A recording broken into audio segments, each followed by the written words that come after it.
episode 48, part 3 of Kenya's premier sports video podcast, the Three Quarters Podcast. We'd like to remind you to jump onto the hashtag Road to Japan. Support our Simbas as they are still looking to qualify for the Rugby World Cup in 2019 in Japan.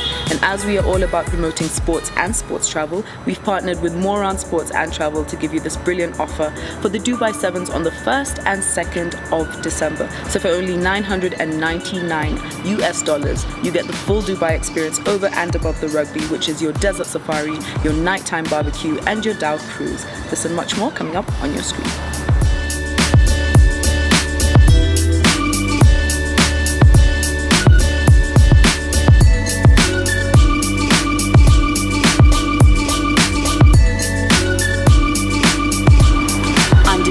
This is Nash, your official noisemaker. Jeringus, Kenyana. So to start us off, we'll go on to football. We'll go to football, not soccer. Football. Yes. Yeah. So I mean, we had week 12. I always get confused. Preview, review. Yes. Just a review of week 12. Yes. Liverpool beating Southampton 3-0. Leicester City losing to Manchester City 2-0. West Brom being thumped by Chelsea 4-0 at the Hawthorns. Man United beating Newcastle 4-1. And our feature game of the week, of course, North London derby between Arsenal and Tottenham. At least I can say Arsenal winning 2-0. Finally 2-0. Excellent performance by Arsenal. Great goals by Alexis Sanchez and Shkodran Mustafi. So it's good to win the North London derby. Week 13 preview. We have Man United playing Brighton. We have Spurs playing West Brom. We have Burnley taking on Arsenal. We have Huddersfield taking on Manchester City. And what's going to be our feature game for week 13 is going to be Liverpool versus Chelsea at Anfield. That game is going to be on the 25th of November 2017 at 8:30 p.m. So that's our feature game for week 13. Yeah, Man City looking like champions already, and I don't see them dropping 8 points. I really don't see them. I may as well call them the Premier League champions this 2017-2018 season. Man U are trying to chase them, but it's going to be hard. It's going to be really hard. Arsenal finally winning a game. Again, it's a big team, if I may say that. Yeah, it's a great showing from Arsenal. Well, still on matters football, Italy, Netherlands, Chile, Ivory Coast and USA failed to qualify for Russia 2018. Yeah, it was a shocker, especially Italy. These guys have been in every World Cup for the last 60 or so years. Yeah, sad. I would have liked Italy to go there simply because of Buffon. I'd have loved to see him at least one more time at the World Cup. But most of even the residents was ready somewhere. They're not even shocked that they didn't qualify because they've been a bit off.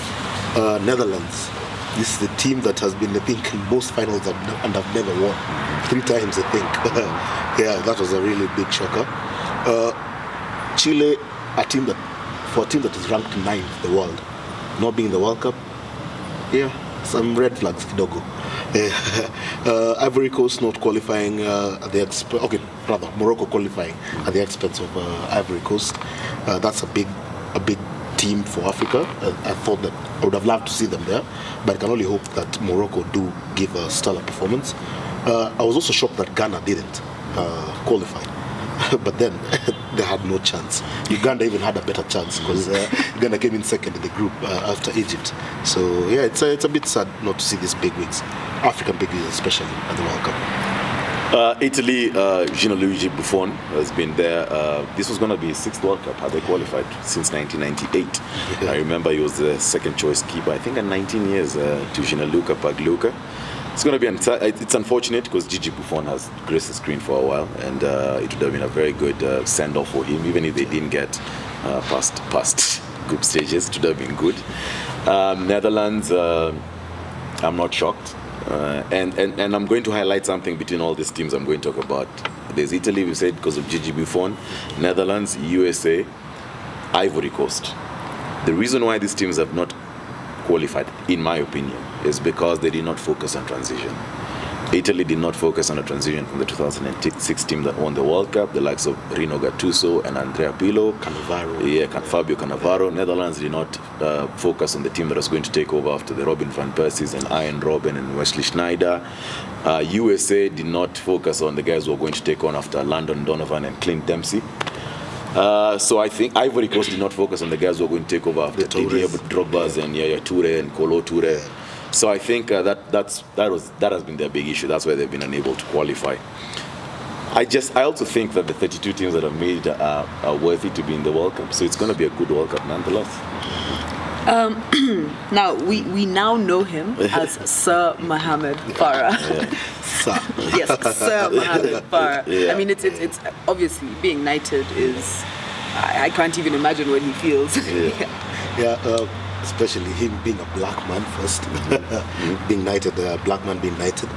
One would argue that he should have been knighted a while back in 2012 when he won the gold on the 5,000 meters and 10,000 meters. Yeah, I think they should have celebrated him then. I don't think anyone has done this before, winning both Olympic gold medals, 5,000 and 10,000 consecutively. Because he won again in 2016, the 5,000 and 10,000. Yeah, it's a good thing that the English government has actually recognized him and celebrated him in that manner. He's been an excellent runner, the greatest British long distance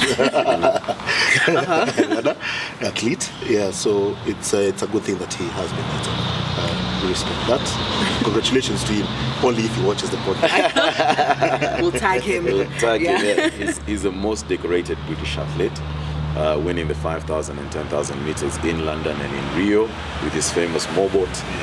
He's also won the World Championship in 2013 and 2015.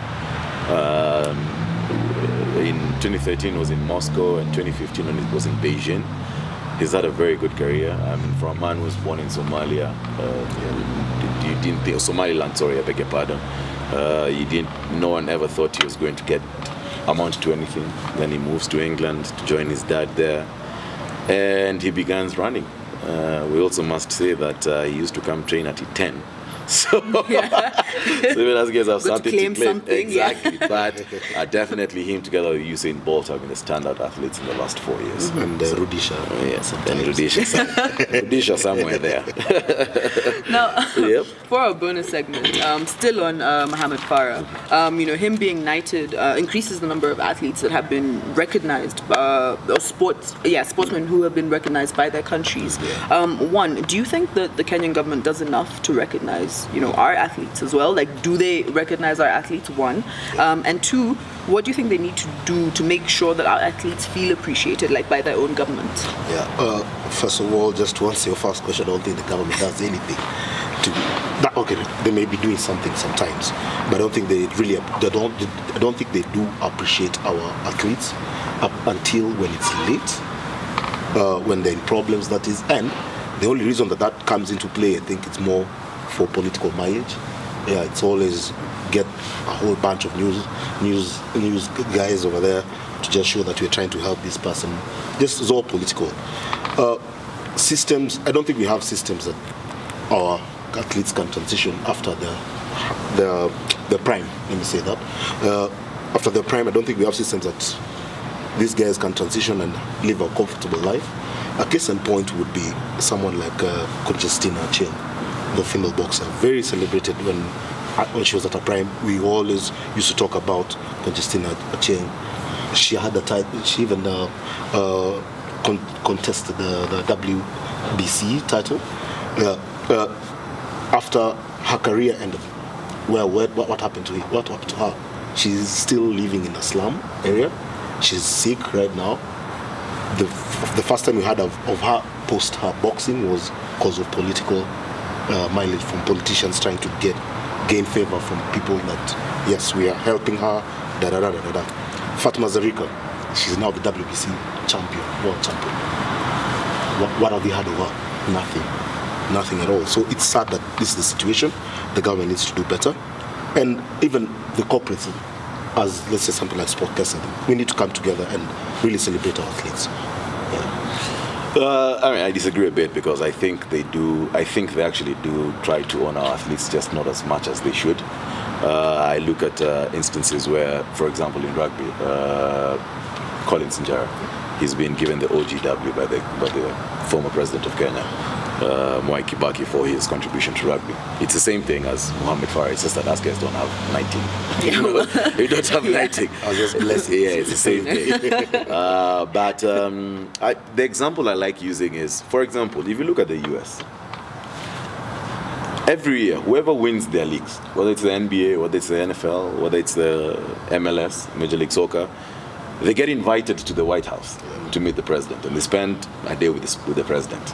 Those are some of the things I would like to see here, because you see, the most unfortunate thing in Kenya, I think, is that our athletes only get to meet the president, for example, when they're traveling, when they've been handed the flag to go, or when they come back, or they've been victorious. Not if they come back and they failed. No. If you failed, if you failed, it's a done deal. I mean, just before you go on, I remember at some point, like with the Dubai Sevens, the Kenya Lionesses are always there as an invitational side. Yeah. I mean, yes, you're not a core side, but still, with the resources they're given, they do well there. Yes. They go, they get to the final, maybe they lose in the fight. No one knew they went. No one knew they came back. Yep. And then you'll have your boys in the plate or somewhere, and everyone knows they went. Everyone knows it. But you know, as in just an example of I don't think they get as much recognition when they fail, because I'd like to see a scenario, and not just because that's the top crop of the athletes. I'd like to see a scenario where, for example, Gor Mahia have just won the KPL, the league.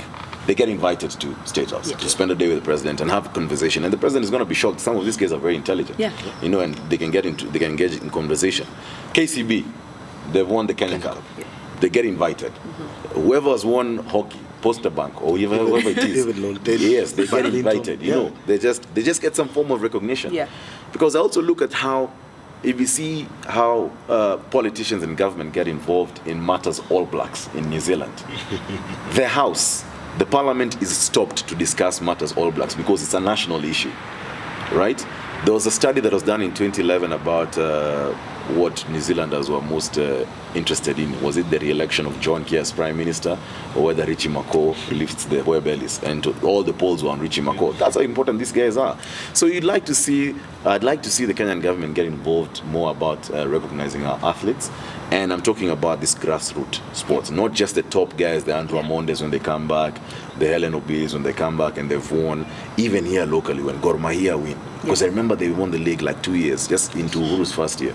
And they were invited to status. I'd like to see that culture built, such that these guys get some form of recognition with government and the head of state. And it's a win-win. With the government benefits for the PR.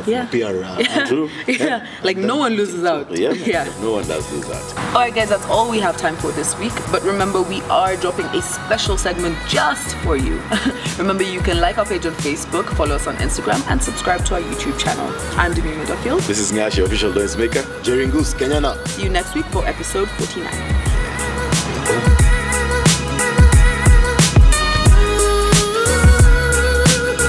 This is Ngashi, official noisemaker. Jeringus, Kenyana. See you next week for episode 43. 49. And I've looked down, I've seen 48, and I'm like, okay.